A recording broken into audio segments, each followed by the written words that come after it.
But what you don't hear, what you didn't hear is that Casey was an excellent mother. She took care of Kaylee. That child never went without food, without clothing, without shelter. You won't hear a single person come up here and testify how she was neglected or abused. There's no broken bones. There's no trips to the hospital. There's no moment that would help you determine that this child was abused or anything but loved. And listen, this is framing. This is framing, right? And he's doing a good job of framing it. He's saying you're not going to hear anybody testify, meaning there's no evidence. But once again, you can like or dislike Baez. This delivery here is good. Like it or dislike it. By all members of the family, especially her mother. The photographs that Mr. Aimberdick talked about early on, they were all taken by Casey. Casey adored her child. And you'll see photographs of her room, of her life, and you'll know that this child was loved, but not for a horrible tragedy, a common tragedy. Are we all here today? You see, this family must keep its secrets quiet. And it all began when Casey was 8 years old and her father came into her room and began to touch her inappropriately. Okay, hold on. Here it is. Okay, so why are we listening to this? So we're listening to this for new allegations of SA. So I want to pause here because you have the first reference which ties to what we're talking about in 2022 with this Peacock series and with Clint asking for the case to be reopened, but against George and against Lee. So now you have the first fact that lines up in a way with what Casey is alleging. So she did say that she was SA'd by George and Lee.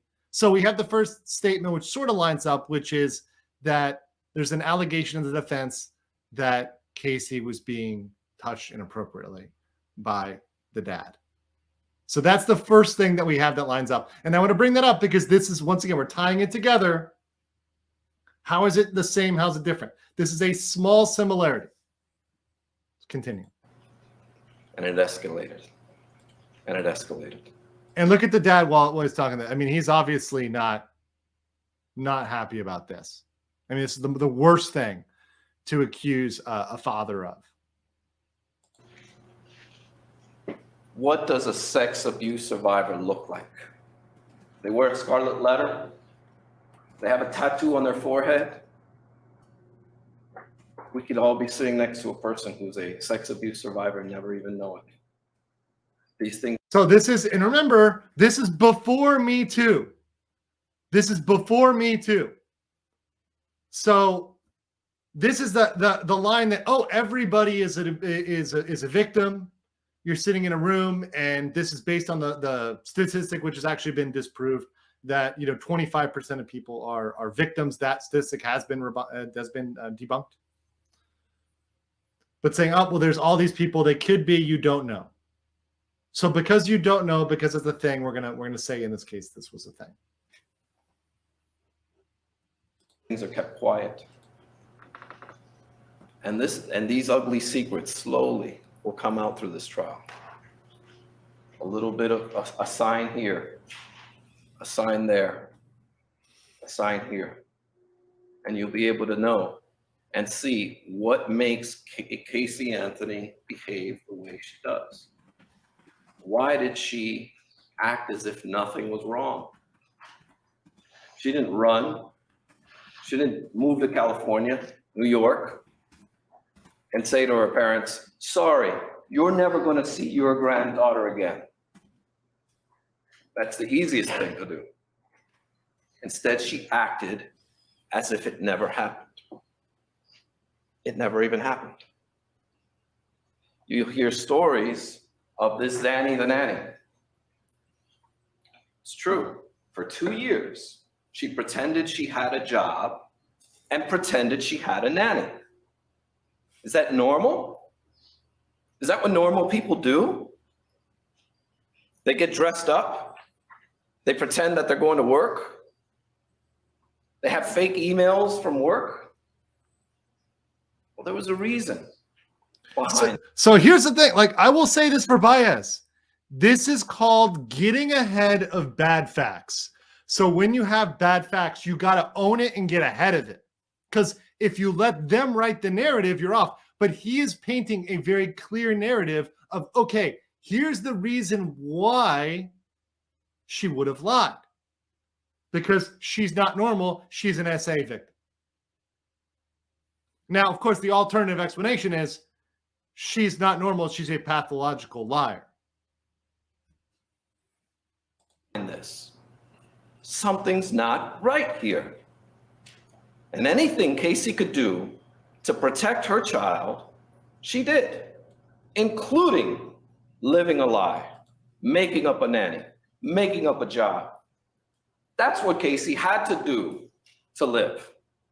She wanted to live, she forced herself to live in a world that she wanted to, not the one she was thrust into. And you're going to see throughout this case how some of this evidence came to be. For example, when Casey came home and told her family that she was pregnant, just to be quiet. No one wants to know. Why? I hate to say, you'll have to speculate why. Unfortunately, because of the way this case was investigated, we'll never know all the answers. But it wasn't until she was 7.5 months pregnant. By the way, do you see what he just did there? Do you see what he just did there? He literally set it up. So he's pointing at the prosecution, at the cops in the prosecution as dishonest, as lying. That's good. That's very good. And beautifully, damn, JD says, laying the foundation of ugly smooth. Yes. He's kind of putting out those bad facts and smoothing them over. It's working very well. I think this is effective. Did the outside world know that Casey was with child? When Casey was about 7 months pregnant, the family went to a wedding. Her mother's brother's wedding. This is her uncle. There. That's their wedding photo in June. Kaylee was born in August. This is Casey, 7 months pregnant. Okay, another good thing. What did Linda, the prosecutor, not do? She used no photo evidence. She used, I mean, this is what we got here. Instead, we're getting this here. See, this draws their attention, gets them something else. They can stare at that for a second instead of having to listen to you speak. People get bored. People have ADHD. And especially if you're reading, people are going to tune out. He's not reading. He's just delivering this. Much better delivery. Everyone wanted to know who the pregnant girl was at the party. When Cindy Anthony, Casey's mother, and George Anthony were confronted with this, they both looked at him like, they both looked at Cindy's brother like he was crazy. They denied. Cindy, who is a registered nurse, said, oh no, she's just retaining water. You'll hear other stories, well, oh, she just had a tumor. She was pregnant. There's no denying this. This is a pregnant girl. But yet the entire family wanted to keep it quiet. Why? They hid this child, this beautiful child, in life. You can best believe that they would hide her death. Now, another thing you'll hear is when Casey didn't want to hide this anymore, she went to Cindy's job. And in the middle of the summertime in July, wearing an overcoat. Hot summer day, wearing a huge coat to hide her pregnancy. When coworkers saw her, they began to talk. Office gossip came around. And unfortunately, a week later, Cindy Anthony had her come in and announce that she was going to be a grandma. Something's not right here. This is strange. This is bizarre. This is the life of Casey Anthony. Now,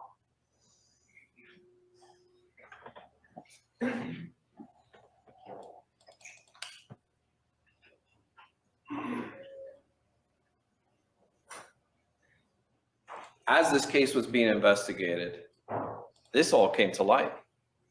Everyone was aware that they hid this beautiful child like a flower in the attic. They treated this pregnancy as if it never happened.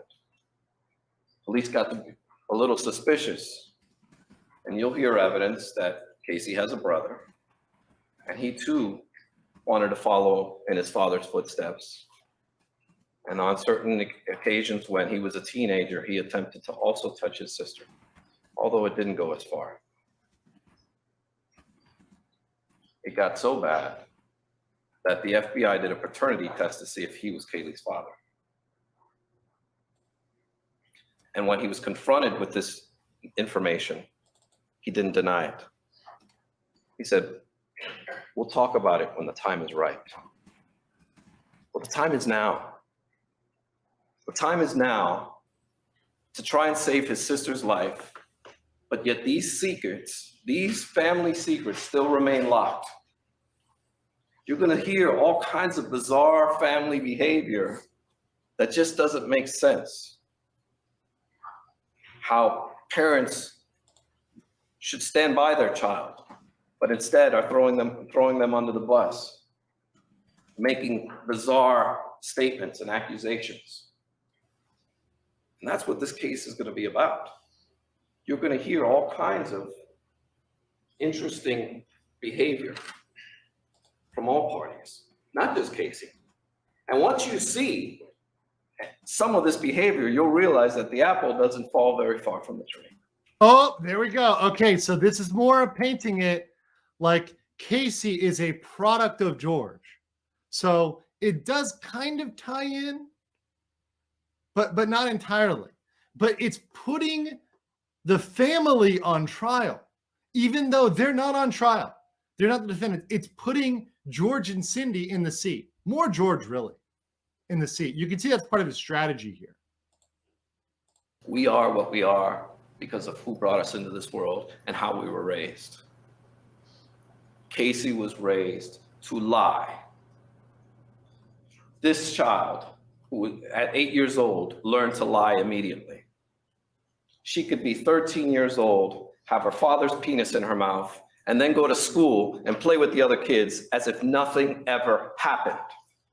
I mean, look, that is a bold allegation. And you see everybody everybody's awake for that one, because that's a very descriptive picture. I mean, that woke everybody up. If you were sleeping, you're awake now. That is it. I mean, that's Baez's strategy, and you can see that versus the prosecution. When he emphasizes a detail, saying your father's penis in your mouth. I mean, that is so graphic. It is a vile allegation if it's not true. Reprehensible. But that's Baez. That's Baez. Could George have sued Baez? No. He's an attorney acting within the scope of representation. There's no action against Baez. There's no way you're going to get Baez on that. No way. Casey is a different story. I think Casey can open herself up for defamation. There's no way you're going to get an attorney for what they say during the scope of representation. Sorry, that's not going to happen. Nothing's wrong. That will help you understand why no one knew that her child was dead. That's the most important thing you must keep in the back of your mind, is that sex abuse does things to us. It changes you. Some people are fortunate some people are fortunate to live with it. Others are not. And in this sad tragedy, it had to happen to Casey.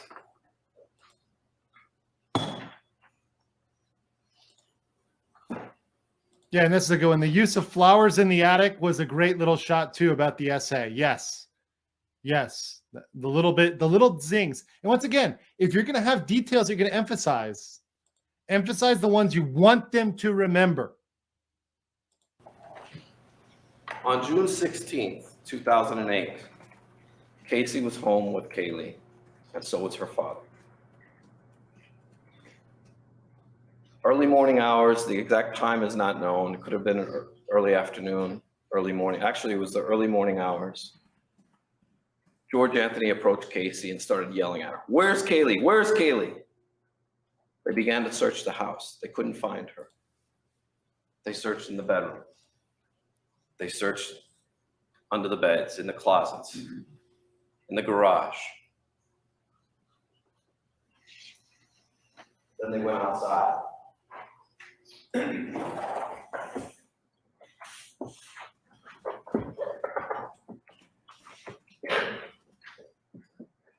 This is a mock-up of the Anthony home, where you'll see they both came outside.